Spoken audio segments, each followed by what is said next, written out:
ようこそ我がベルベットルームへ。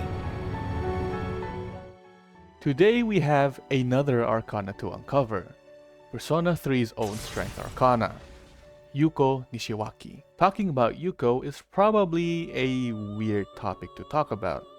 It's like bowling with your feet. No one does it. As you all may know, Yuko is not a part of the Persona 3 main story, not a part of the C's team, and she is not one of the popular characters in Persona 3. Obviously, you can't make a pretty average character popular, right? I'm pretty sure you cannot find her in any character popularity ranking polls, and a lot of people don't really rate her that much.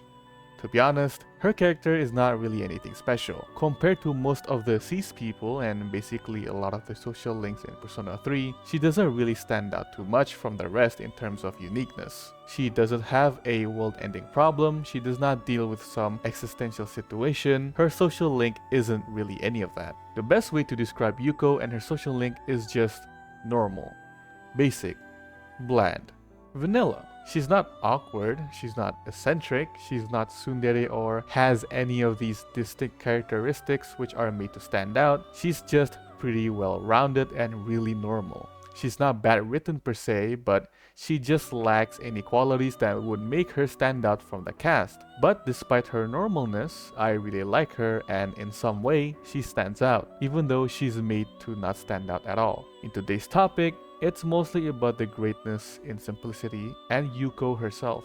We're going to go over Yuko Nishiwaki and her simpleness, what makes her unique despite her simple character, and why I really like her. Yuko Nishiwaki is the manager of whatever athletic team the protagonist chooses to join in Persona 3. I don't know how it works in the original Persona 3, but in Persona 3 Reload, the way you can activate her social link is by going over to her and talking to her twice, and on the second attempt, she will agree to walk home with you. But the protagonist and Yuko will stop along the way to grab coffee at a cafe. I think her initial conversation with Makoto can come off as strong, because Yuko really showed the troubles that she had to usually deal with when acting as the manager of the athletic team. As all social links go, the more you progress, the better you get to know the character and the better your relationship becomes. If we take an example from the C's team social links, all of their problems are very unique, and it felt like the problem that they're dealing with them is very much weighing them down so much that when you progress the social link and eventually solve those problems, it just gives these very unique experiences and dynamics between the character and Makoto. Many of the social links are literally for developing the character. It progresses and the characters eventually become a kind of better version of themselves. Yuko, on the other hand, her social link isn't dealing with any of those very serious and dramatic problems, nor was it dealing with anything very special. Hell, even Kenji Tomochika's social link is sort of unique, even though I don't like him that much. The whole thing with him liking his teacher and going out with her was a unique and wacky proposition. Although I feel him, we do like older women in here. Yuko's social link shows us that she doesn't really have many problems in her life. I think there were two problems in her social link. First one is where she was being harassed by those girls because she apparently dated someone from the basketball team, and that guy was two-timing her. So they harassed Yuko for some weird reason. Japanese high school relationship dramas are so weird. But that problem wasn't really brought up again for the rest of the social link. It moved on to the next problem that she was dealing with, which is that she's very uncertain about her passion. She was struggling to find her passion, and as you progress the social link, she eventually finds her passion, which is something related to coaching or teaching. The thing is, with Yuko's social link, you don't really do much that really changes her life or develops her character tremendously. Yuko at the start was already a pretty well-rounded character. She does not have any major character flaws or issues that are holding her back or troubling her massively. And you know what else is massive? Your role in her social link is to just point her in the right direction and support her. You do those things and support her, she does all the work, and eventually it's herself that she comes into conclusions to. So the social link is just like that, essentially. Her social link is by no means bad, even though there was a problem about her being harassed by those girls and was never brought up again, but it was by no means special in any way. Her personality doesn't have that much eccentricness compared to the Persona 3 cast. She might be in contention with Chihiro, with being the most basic personality, but I think there are still distinct characteristics within Chihiro that at least make her stand out more than Yuko. Yuko is just an average high school girl. She's not like Yukari, she's not like Mitsuru, she's not like Fuka.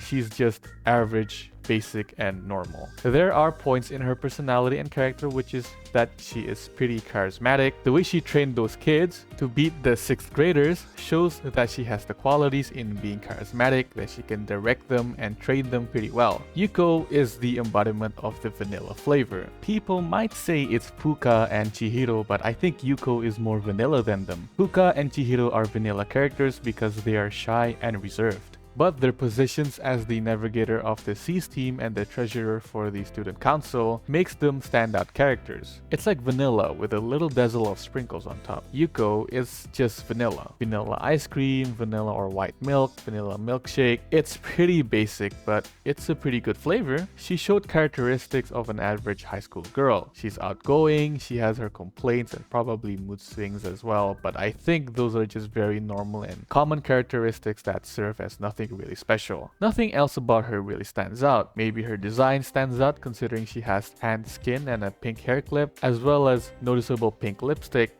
but that's about it. Obviously, there is nothing inherently bad with simple characters. Yuko, she is not a main character. She's not a part of the main cast. Her situation is anything but special, and she lacks a lot of distinct characteristics that make her stand out from the rest of the Persona 3 cast. Her social link isn't groundbreaking or very emotionally charged, and there's a stark contrast between her social link and the others. Anything about her and her relationship with Makoto isn't outside of normal, nor does it really stand out. But Yuko's simplicity and ordinariness is what makes her a standout character in a way. Let me explain why. One of the most compelling reasons playing characters stand out is the contrast they provide. In a cast filled with very eccentric personalities, the ordinary ones like Yuko serve as a grounding force. She doesn't have a badass persona or capable physical abilities that'll help her in a fight in Tartarus. Instead, she's just a kind-hearted girl trying to juggle her responsibilities as a team manager and finding her personal ambitions. This contrast makes her relatable and ironically memorable. Thus, it creates a paradox. The paradox here is that her lack of supernatural abilities or eccentric flair, which are traits often seen as essential in the dynamic storytelling, becomes her defining feature. This irony makes her a unique character because she defies the expectations of what a standout character should be. Yuko, by design, embodies simplicity. She is not given the exaggerated traits, backstories, or circumstances often found in other characters within Persona 3. While other characters in Persona 3 wrestle with existential crisis, supernatural conflicts, or deeply symbolic arcs, Yuko's story revolves around relatable themes like mentoring a sports team, managing expectations, and discovering her own sense of purpose. These elements are deliberately low-key compared to the others. Many Persona characters are written with strong defining quirks such as Junpei's boisterous humor, Mitsuru's cool elegance, or Akihiko's driven stoicism. In contrast, Yuko avoids extremes in both personality and narrative significance, further reinforcing her ordinary persona. Yuko's simplicity creates an interesting narrative paradox. Her ordinariness in a world of extremes unintentionally makes her more noticeable. In a game filled with exaggerated personalities and fantastical conflicts, Yuko's lack of these traits becomes an unexpected and refreshing deviation. People are always looking for eccentricness or complexity in standard characters, but Yuko challenges this expectation by being unique for the exact opposite reason. She's deliberately unremarkable. Her grounded nature creates a gap in the dynamic rhythm of the cast, forcing attention on her simply because she breaks the pattern. Yuko's simplicity is amplified precisely because it contrasts so sharply with her surroundings. The more eccentric and flamboyant the characters are, the more her ordinariness becomes a form of uniqueness. I definitely noticed this, and I really gravitate towards the contrast. In a story full of grand gestures, the small intimate struggles of a character like Yuko can feel more personal and relatable. When surrounded by characters driven by supernatural destinies or exaggerated exaggerated arcs, Yuko's focus on navigating ordinary challenges makes her feel distinct. Her simplicity becomes a lens for appreciating the beauty in everyday life, which can be overshadowed by the louder stories around her. Yuko challenges the implicit rule that characters must be very outstanding to be memorable. Her ordinariness functions as a counter-narrative to the uniqueness of her peers, creating a subtle form of rebellion against the expected norms of a standout character. This subtly can leave a more lasting impression than over-the-top theatrics. Yuko's simplicity places more interpretative responsibility on the player. While other characters have clear, dramatic arcs or intense backstories, Yuko's understated nature requires the audience to look deeper to appreciate her value. This act of engagement creates a stronger connection between the character and the player, further amplifying her memorability. Well, for me at least. That's why it creates a paradox. Simple and ordinary characters in a world full of life and eccentricness aren't made to stand out, but at the same time, they do stand out because in a world full of eccentricness, they are normal and ordinary.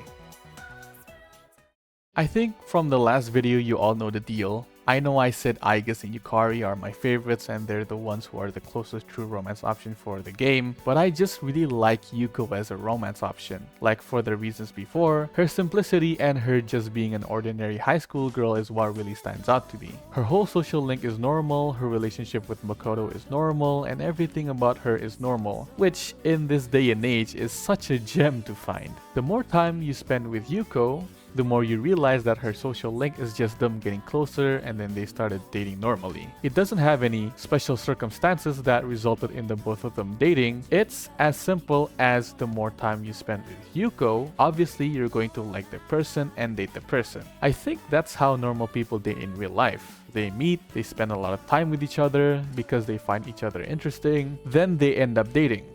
It's very simple. Obviously, that's not the case every time because people have standards and different opinions, but that's usually how the procedure goes. It really reflects the journey of Yuko's relationship with Makoto. Everything about it is normal, and even when they started dating. Her normal personality and character makes the whole girlfriend experience the best out of all of them. Yuko is assertive and lovey-dovey towards Makoto, especially in the Kyoto trip. On the Kyoto trip, you can talk to Yuko. Her dialogue with Makoto is just one of the sweetest and most adorable things you can see in Persona 3 Reload. And it can only happen when you romanced Yuko, so keep that in mind. She talks a lot about kids with Makoto and it's very wholesome and so sweet, it's just impossible to not like this dynamic between the two. It's not anything weird like Yukari where she prefers to hide their relationship or like Mitsuru dealing with her family stuff. Yuko's circumstances is just really normal. They're in a club together, they started talking, they got closer, they started dating.